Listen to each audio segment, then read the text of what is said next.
मध्य प्रदेश सरकार का आज बजट आ रहा है, पीसीसी चीफ बतौर क्या कहेंगे आप?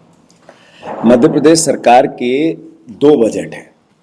एक बजट है जो सरकार को जनता को बताना है, जो 80,000 करोड़ रुपए के लगभग घाटे का आएगा।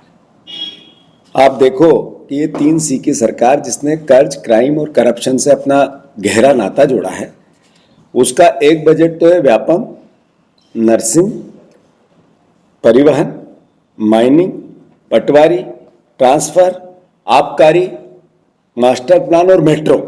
इसमें कैसे पैसे डालें और कैसे करप्शन करें, लूट के हिस्से में सबका हमारा हिस्सा बने, ये एक हिस्सा इस सरकार का 3C का एक हिस्सा है। दूसरी तरफ जैसा मैंने पहले भी कहा कि 3,79,000 करोड़ रुपए के कर्जे में है हमारी सरकार। 45,000 करोड़ रुपया हर वर्ष आपको सिर्फ देनदारियां देनी होती थी, ब्याज और आपकी देनदारियां। 90,000 करोड़ रुपए अतिरिक्त चाहिए इसलिए कि लाडली बहना के 1,200 रुपये देने हैं। 90,000 करोड़ रुपया, यानी बजट में इसका प्रोविजन रखेंगे तो वो पैसा आएगा कहाँ से? वो या तो मोदी सरकार की रहमो करम से, या संपत्तियां बेच के, या कर्ज लेके। पर कर्ज रिजर्व बैंक ने मध्य प्रदेश सरकार को लेने का मना कर दिया है। हमारी साख इतनी घट गई है, तो हालात सर्वविदित है। मैं इतना ही कहना चाहता हूं कि रोजगार और बजट का बहुत गहरा रिश्ता होता है। 37,000 पंजीयन थे पिछले साल 2023-24 में, जो 37 लाख पंजीयन में से 2 लाख लोगों को रोजगार मिले, सरकार का उत्तर है, वो भी प्राइवेट सेक्टर से, सरकारी एक भी नहीं मिला। इसका मतलब है कि विज्ञापन और इवेंट जो पिछले 5 साल से चल रहे थे, उसका क्या असर हुआ, ये सरकार ने उत्तर दिया है कि हम अकर्मण्य थे। अब चूंकि 10 लाख पंजीयन ही समाप्त हो गए, बच्चे कहाँ गए पता ही नहीं, पंजीयनों का जो आधार था वो संख्या घट गई, मतलब ये सरकार फेल हुई रोजगार देने में। तो उस पर फोकस करने के लिए सरकार के बजट की गति क्या होनी चाहिए, ये मोहन सरकार कितना करेगी, ये बजट आने के बाद पता चलेगा।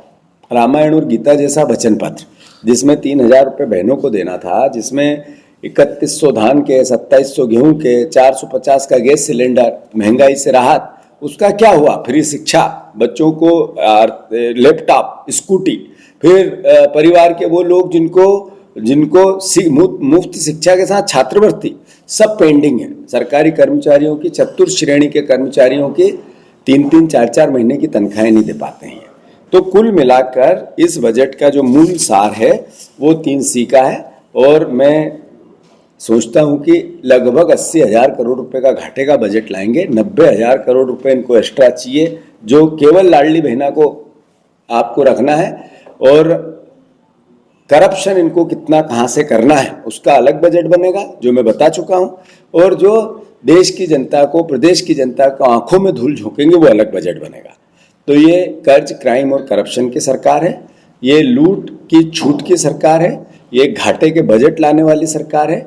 ये सरकार सिर्फ और सिर्फ हर साल उसी बजट को रिमेप फिर से बताकर घाटे का बजट पेश करने वाली सरकार है।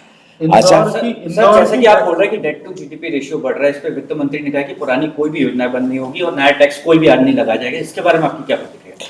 मैंने जैसा कहा कि नया टैक्स नहीं लगाएंगे और पुरानी योजना चलती रहेगी, तो क्या कारण है कि बच्चों को लैपटॉप नहीं मिले? क्या कारण है कि छात्रवृत्ति के पैसे बच्चों के खाते में नहीं गए? क्या कारण है कि जो किसान परिवार के लोग हैं, जिनको 3100 के धान के दाम मिलना था वो नहीं मिला? क्या कारण है कि 2700 के गेहूं के दाम नहीं मिले? 3,000 बहनों को कहा था 1,200 में क्यों टरकाया जा रहा है? वोट तो 3,000 के नाम पे लिए थे। 450 के गैस सिलेंडर का क्या हुआ? ये वित्त मंत्री जी इस तरह की बात करके ये कहते हैं कि अद्भुत, अकल्पनीय, आंखों में आंखें डाल के झूठ कैसे बोला जाता है, वो बोला।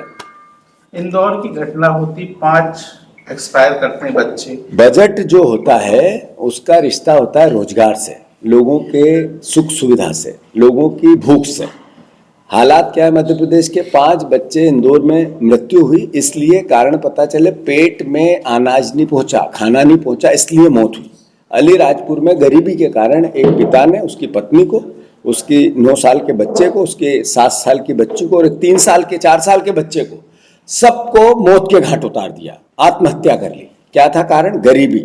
यानी इस सरकार का असली चेहरा, इस बजट का असली चेहरा रोजगार नहीं है, रोजगार एक भी नहीं दिया, किसानों को वचन पत्र पूरा नहीं किया, बच्चे भूख से इंदौर में मर रहे हैं, माता पिता आत्महत्या कर रहे हैं अलीराजपुर में, हालात और किसान कर्जदार है अद्भुत अकल्पनीय। तो इस बजट का मूल सार है। हाथरस में जो घटना घटी बड़ी पूरे देश को उद्वेलित करने वाली घटना है। पूरे मृतक हैं उनको तो श्रद्धांजलि है ही, पर परिवार को भी संबल मिले इसकी हम मनोकामना करते हैं, ईश्वर से प्रार्थना करते हैं। पर अल्टीमेटली इतना बड़ा कांड, 130 लोगों की मौत का कौन जिम्मेवार है, ये प्रश्न तो बनता है।